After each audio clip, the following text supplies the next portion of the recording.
Tenez, regardez. Ça va peut-être vous donner envie de trekker, je ne sais pas. Nous sommes partis de derrière la montagne là-bas. Là. Cette montagne, c'est le Mont Mars, donc on est parti de là-bas, derrière. On a traversé tout ça là, pour l'instant.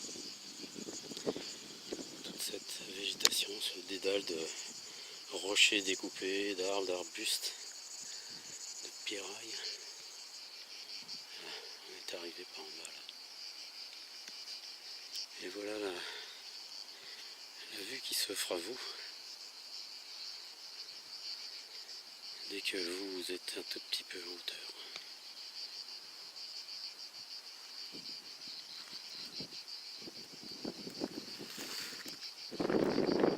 Voilà ce panorama lunaire dont je vous parlais tout à l'heure au début du trek. C'est quand même assez impressionnant.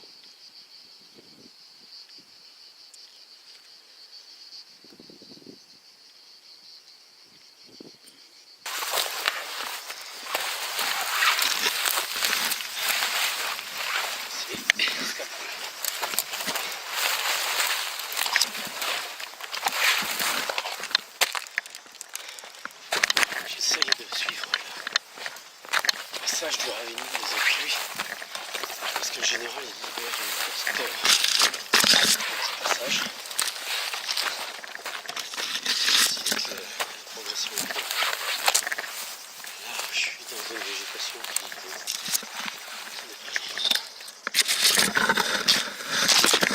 Je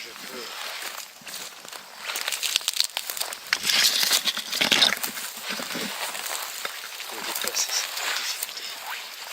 Mais il faut faire attention parce que par moment les eaux de pluie font des petites rigoles qui peuvent être profondes de 50 cm brutalement, et si on les voit pas, on tombe. Voilà.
Passer là. Je vais passer là.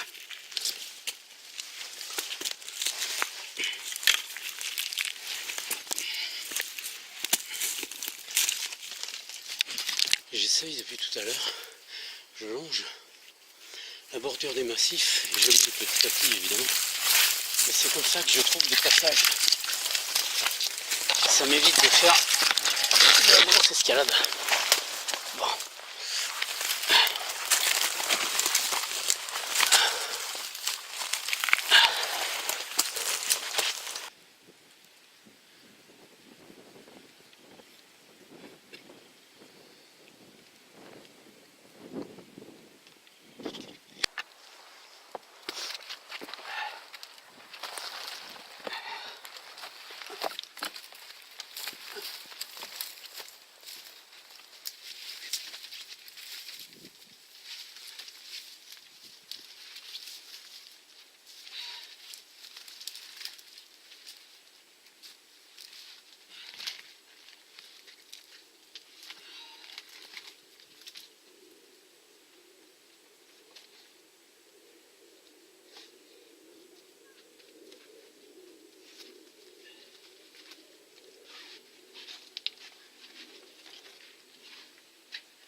encore pour pouvoir avancer.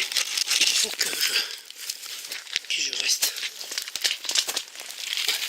tout en bas dans les petits chemins animaux parce que je ne peux pas tellement avancer autrement. Je suis en train de chercher simplement un passage pour les derniers mètres.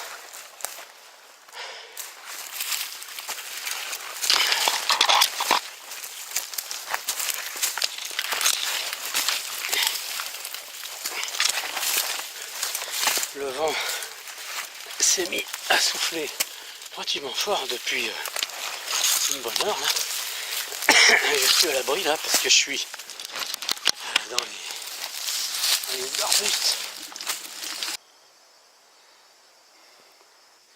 Voilà, ce sont les derniers mètres. Là, il doit me rester une trentaine de mètres pour atteindre le sommet. Regardez ici, je vous parlais tout à l'heure des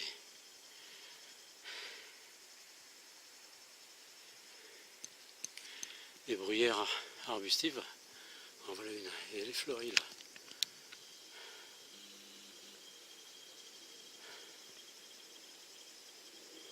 Vous voyez. Voilà, si vous voyez, j'ai dû escalader la paroi en m'aidant des deux chênes qui sont là. Pour l'instant je suis en appui dessus sur la paroi rocheuse. Là normalement je pense que voilà, j'aboutis à la fin. Donc je vais passer à travers ça. Et je suis en haut. Voilà. Alors, j'étais obligé un petit peu de faire ça. Alors évidemment, hein, cette partie n'est pas de niveau débutant comme la première partie, mais bon.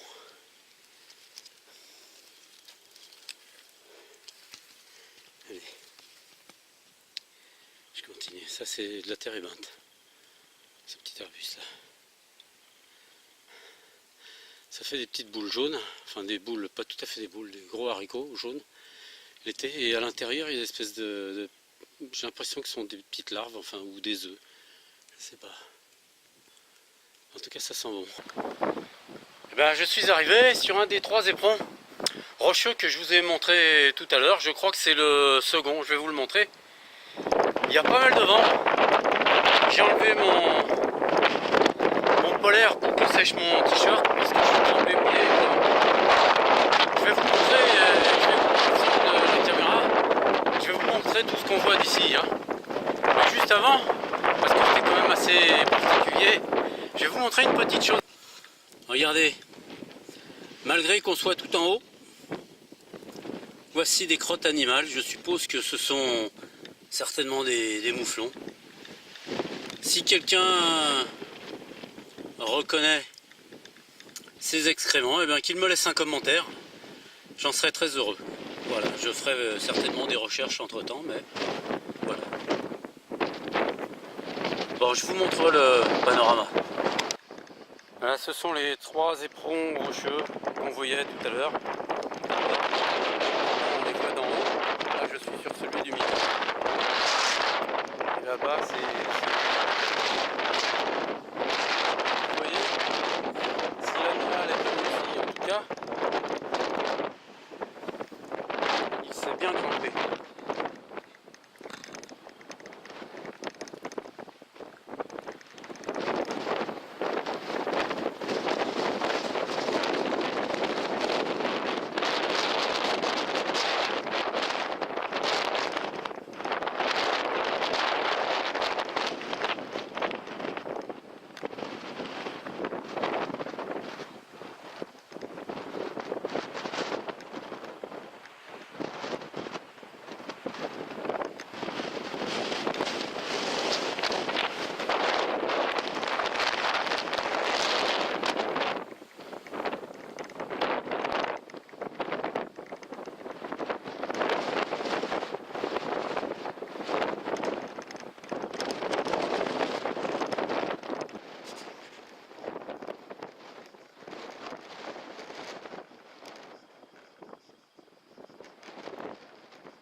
cette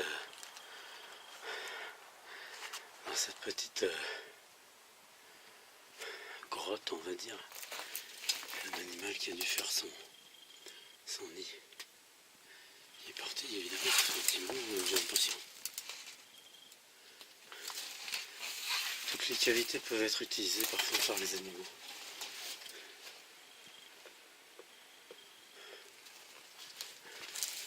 La cavité est importante.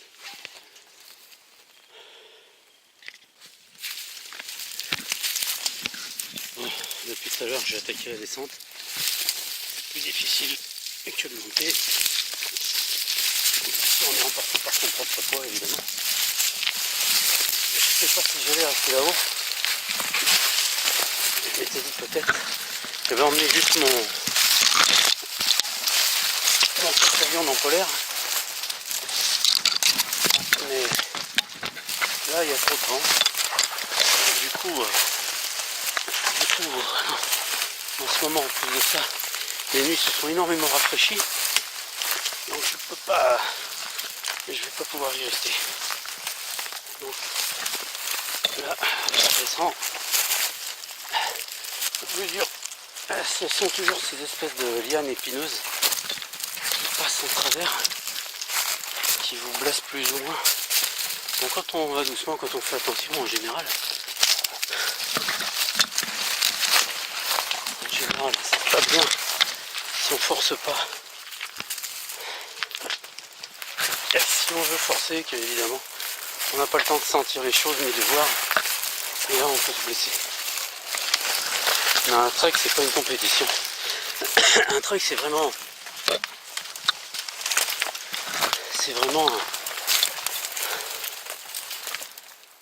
une musique qu'on joue ensemble avec la nature. On côtoie la nature à chaque instant, on ressent des choses et petit à petit on finit par comprendre des choses auxquelles on n'avait pas accès auparavant. Bon. Des fois il faut faire attention, il y a des petits trous. Bon, bah là il y en a un plus gros. Je vais quand même, je vais descendre, allez. Regardez, le soleil du soir sur les Dolomites. Là on est à l'abri du vent, je peux vous le montrer. Du coup. Ouais, on était là-haut. Tout à l'heure, enfin de l'autre côté, pas sur celui-là. Sur un qui est plus en arrière et plus en recul. Je voulais vous montrer la mer, mais c'était un peu difficile. Bon bah je vais descendre cette vallée là. Une fois que je serai en bas, ça sera assez rapide.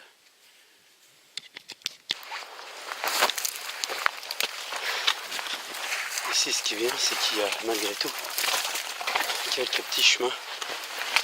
Et pour redescendre, quand on est un peu fatigué, puisque là il est déjà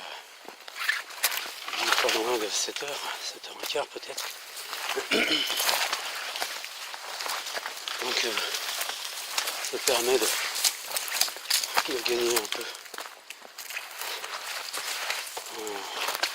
en effort. On limite ses efforts. Voilà. Bon, néanmoins, il va quand même falloir que je descende beaucoup plus. Parce que là ça remonte maintenant.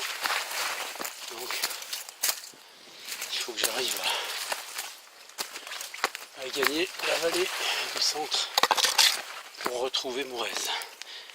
Le village, j'entends.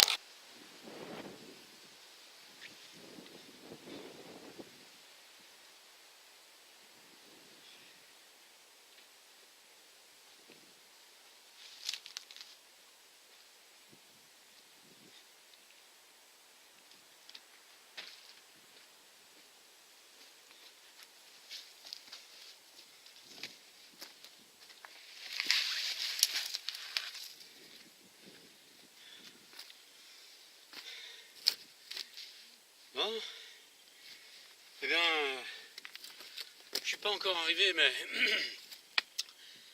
je crois qu'il y a quelques chemins de randonnée qui aboutissent ici. Je vais les suivre pour arriver jusqu'à Mourez. Voilà, nous avons fait le plus dur ensemble. Là maintenant ça reste de la balade, mais c'est agréable. Voilà, j'espère que ça vous aura plu. Vous savez que mon site est actif maintenant et que vous pouvez y trouver de nombreux renseignements. Il y en aura toujours plus, évidemment, puisque je le construis au fur et à mesure. Sur le site, vous avez aussi eh bien, toutes mes vidéos, que ce soit les treks, les voyages qui ont été faits et ceux qui sont à venir, les vidéos pour apprendre. Et vous verrez même, je mets d'avance les vidéos qui sortiront prochainement. Voilà, bah écoutez, j'espère en tout cas qu'on aura passé un bon moment ensemble. Et je vous dis à bientôt. Hein. Allez, à bientôt, au revoir.